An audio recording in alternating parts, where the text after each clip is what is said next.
কিছু কিছু রেসিপি আছে জানো তো, যেগুলো বানাতে গেলে না একেবারে কম সময় লাগে, তবে এগুলো খেতে কিন্তু ভীষণ টেস্টি হয়। আর এই রেসিপিটা বানানোর জন্য মোটামুটি হাতে 10-15 মিনিট হলে যথেষ্ট, তবে এটা খেতে কিন্তু খুব টেস্টি হয়। আর এটাকে তো আমরা গোলা রুটি বলি, তোমরা কি বলো অবশ্যই কিন্তু কমেন্ট করে জানিও। তবে এটা তৈরি করার জন্য আমি একটা বাটির মধ্যে পরিমাণ মতো সুজি আর ময়দা নিয়েছিলাম। এখানে কিন্তু ময়দা সুজিটা একেবারে সমান সমান পরিমাণে নিতে হবে। তারপর ওর মধ্যে একে একে পেঁয়াজ কুচি, টমেটো কুচি, সামান্য পরিমাণে ধনেপাতা কুচি আর এখানে স্বাদ মতো কাঁচা লঙ্কা কুচি দিয়েছিলাম। তবে এখন যেহেতু শীতকাল, মোটামুটি অনেক রকমের সবজি এখানে দেওয়া যেতে পারে, যেমন ধরো ক্যাপসিকাম, গাজর।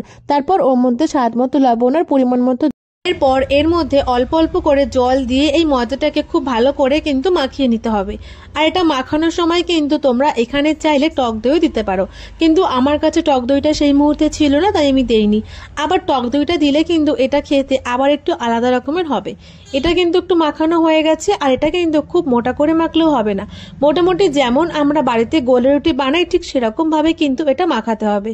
আর এটা মাখানোর পর কিন্তু আমি ঢাকনা দিয়ে ঢেকে রেখেছিলাম ঠিক 15 থেকে 20 মিনিটের জন্য। তোমরা কিন্তু চাইলে এর থেকে বেশি সময়ের জন্য এটাকে ঢেকে রাখতে পারো, তাহলে সবজিগুলো কিন্তু একটু সুন্দরভাবে নরম হয়ে যাবে। এরপর একটা লোহার চাটু আমি গরম করে নিয়েছিলাম, আর তোমরা কিন্তু এখানে ননস্টিকের চাটুতেও করতে পারো। চাটুটা ভালো করে গরম করে নেওয়ার পর এর মধ্যে সামান্য পরিমাণে রিফাইন তেল দিয়ে একটা ভালো কাপড় দিয়ে কিন্তু চাটুর চারিদিকে আমি ভালো করে এটাকে মাখিয়ে নিয়েছিলাম। তারপর চাটুটা যখন সুন্দরভাবে গরম হয়ে গেছিল, তখন আগে থেকে মেখে রাখা ময়দার যে ব্যাটারটা আমি তৈরি করেছিলাম সেটা একটা হাতা দিয়ে গোল গোল করে কিন্তু এখানে একটা রুটির মতো বানিয়ে দিয়েছিলাম। তারপর চাইলে কিন্তু এটাকে ঢাকনা দিয়ে ঢেকে দিতে পারো। মোটামুটি 2 মিনিট হয়ে গেলে দেখবে ওপরের লেয়ারটা কিন্তু বেশ সুন্দরভাবে তৈরি হয়ে আসবে। তারপর এটাকে কিন্তু সামান্য পরিমাণে এদিক ওদিক করে ছাড়িয়ে দিতে হবে।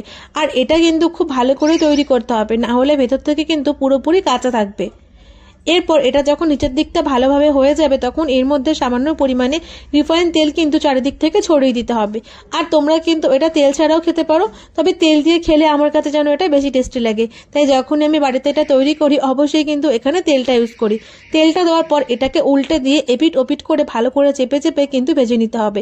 আর তোমরা কিন্তু এটা চাইলে টমেটো সস বা যে কোনো চাটনির সাথেও খেতে পারো, তবে এটা কিন্তু গরম গরম খেতে ভীষণ ভালো লাগে। তাই অবশ্যই বাড়িতে একবার এই রেসিপিটা দেখে ট্রাই করো, আর আমার একটা কোনো ভিডিওতে জানিও তোমাদের কাছে এই রেসিপিটা খেতে কেমন লাগলো। তবে তারপর ভাজা হয়ে গেলে একটা প্লেটের মধ্যে নামালেই কিন্তু এত সুন্দর একটা গরম গরম গোলা রুটির রেসিপি বাড়িতেই তৈরি হয়ে যাবে। আর এই রেসিপিটা যদি তোমাদের ভালো লাগে অবশ্যই ভিডিওটা লাইক করো, আর অবশ্যই কিন্তু জানিও যে নতুন নতুন তোমরা কি কি রকমের রেসিপি দেখতে চাও, তাহলে আমি তোমাদের সাথে সেই সব রেসিপিগুলো শেয়ার করার চেষ্টা করব। দেখা হচ্ছে কিন্তু নেক্সট কোনো একটা ভিডিওতে। আজকের মতো টাটা, খুব ভালো থেকে সুস্থ।